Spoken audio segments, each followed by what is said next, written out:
Welcome back to the Trick Shift Garage. In this video we're going to show you how to replace the thermostat on our 2007 Nissan Altima. This video will work for all 4-cylinder Altimas with the 2.5 liter QR25DE engine, which spans from 2002 to 2018.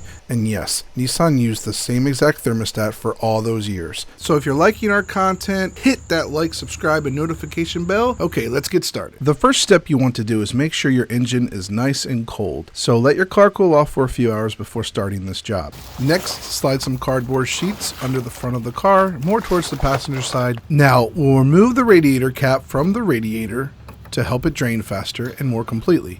We can also inspect the cap for the condition of the overall cooling system. If your seals are looking shoddy and worn out, take the time to replace the radiator cap now to prevent a bigger headache down the road. A little trick while draining is to use a clear, simple food storage container that actually has the volumes listed on the side of it. We'll leave a link in the description below if you're interested. Next, we'll grab a large Phillips screwdriver. We'll need this to unscrew the drain valve, which is located under the passenger side, right over here. Alright, so at this point, simply put the screwdriver on the drain valve and turn it counterclockwise to loosen, and the coolant should start flowing. Be aware that there's still 2 to 4 liters inside the engine, so when we go to take the thermostat out, more coolant should come pouring out. Okay, all the coolant is out now, so using your screwdriver, go ahead and tighten up the drain valve until it's snug. And don't mind Morris, he's just making sure I'm doing a good job. If your car is a 3rd gen or 2002 to 2006 model, you probably won't have to remove the intake duct to have access to the thermostat. But if your car is a 4th gen or 2007 to 2012 or 5th gen 2013 to 2018, the intake duct is definitely in the way. They can be removed by pulling on the ends to clear one screw mounted post on each side like this, and then pulling it away from the airbox. Okay, the next step we're going to do is remove the lower radiator hose clamp away from the thermostat housing, like so. A little trick to do is to grab the hose with the pliers and then kind of rock it back and forth while squeezing to loosen that hose up that's on the thermostat housing. Alright, so at this point we're just going to grab the lower radiator hose and just wiggle it out, and as you can see, mine's pretty crusty here, so if yours is in bad shape, definitely take this opportunity to replace this lower radiator hose. There's just a simple clamp on the other side of it and you can just pull it out and put a new one on. Alright, go ahead and spray both 12mm bolts with some WD-40 just to help loosen it up. The next step we're going to do is grab our 12mm socket and our breaker bar and just gently go over each bolt, breaking them loose. Alright, now that the bolts are loose, we can just zip them out with the electric ratchet. Makes it a little bit quicker. And just be mindful of the O2 sensor wiring. Don't drop the bolts either. And as you can see here, the bolts are in great shape. I just probably need to brush them up a little bit, clean them up, and they'll be fine. Next, we're going to pull the thermostat housing out.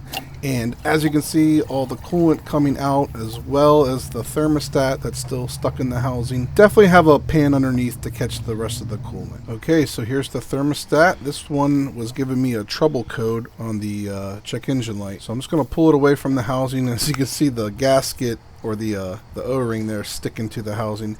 This is the original one that came with the car, so it's definitely needed to be changed here. And just go ahead and pull off the O-ring here, and the old thermostat is off. Alright, so the next step we're going to do is clean this thermostat housing up, and all we need is Scotch-Brite scour pads and some good old brake clean, as well as some elbow grease, and we're going to clean all this nasty crud off. Just go over everything with the scour pad. It takes a little bit of time. I speeded it up here so that way you don't have to see every passing second of it. And you just want to get all that gasket material from the old thermostat. Just make sure that's all gone. And I'm going to clean up the outside of the housing too. You can see that crusty, like, old coolant material from the lower radiator hose there. And the Scotch-Brite scour pad just cleans it right off. It's perfect for cleaning engine parts because it's good enough for like pots and pans and stuff, so you know it's not going to damage the aluminum. I love using that stuff to clean it up. And you can see here how nice it looks afterwards. Just brake clean the scour pads and it Cleaned it right up. There was definitely some of that O-ring material on the thermostat housing of the engine. So I just went over with some brake clean as well as the scour pad again. And just do your best to try to get what you can from there. It's kind of hard to reach and access and get a good clean, but just do the best you can to try to get that old O-ring material out of the housing opening. Cleaning this will ensure a good solid seal so no coolant leaks out of the thermostat housing. Okay, so now we got the new thermostat, and all we need to do is check for this little guy right here. This here is called a jiggle valve, and what that does is allow air bubbles to go through this thermostat without causing any kind of hot air pockets inside the engine. It allows it to bleed out. Okay, so we're going to make sure that's at the 12 o'clock position when we install it into the thermostat housing. Okay, so it's very important. You can deviate about 10 degrees left or right, but just shoot for exactly 12.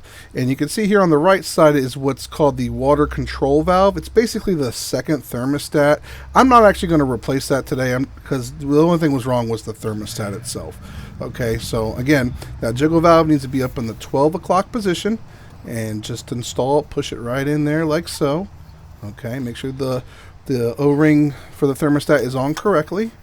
All right, and then we're just going to go ahead, grab the thermostat housing, get the outer side of it. Okay, and then we'll grab the bottom bolt, do the same thing, just get it started into the housing. That way you don't strip any threads or anything when you go to tighten it down. Also, make sure that you clean these bolts well with just a wire brush. Nylon or brass brush should clean them up. And then you don't need to worry about any kind of thread locker in these. Just screw them in as they are, and they should be fine. Alright, at this point we're going to go ahead and grab our 12mm socket and torque wrench, and then we're going to tighten these bolts down to 16 foot-pounds of torque. And just take your time with it, go slow, make sure, it clicks into place. You don't want to over tighten these, obviously, these are aluminum. Alright, then next up, we're going to grab the lower radiator hose, fit it back on the thermostat housing, grab our pliers, squeeze the clamp on, make sure it's aligned properly, grab our intake tract, pop on the post first, then put it into the intake air box, and then pop in the second post. My coolant overall looks good, but at this point I might as well replace it with fresh coolant. If you're not sure the last time your coolant was changed, there are these little neat test strips that you can use to check the condition. This pack even comes with some brake fluid test strips too. We'll leave a link in the description just in case you're interested. The coolant we're going to go with is Prestone Antifreeze. Now, looking at my drain pan markings here, on the side it looks like I lost just shy of 4 liters, which is pretty close to a gallon. Okay, so in our situation we need to pour back 4 liters or a gallon, which is the whole jug. Usually the coolant comes pre-mixed 50-50 with water. If you can't find those, you'll have to mix the coolant by hand with distilled water only. No tap water here. Pour equal parts of each into your radiator as close as possible. Don't worry if you haven't gotten all the coolant in yet. And here you can see the radiator neck. Once you're done filling up, it should look just like this. Alright, so the next step is you want to fill your overflow tank with more coolant, and the idea is you want to get it up to the minimum line in the side of the tank. You can see right here. You just want to have it filled up so it reaches that min line that you see on the side of the tank. Okay, next put your heat to max setting, and then we're going to go ahead and start the engine up.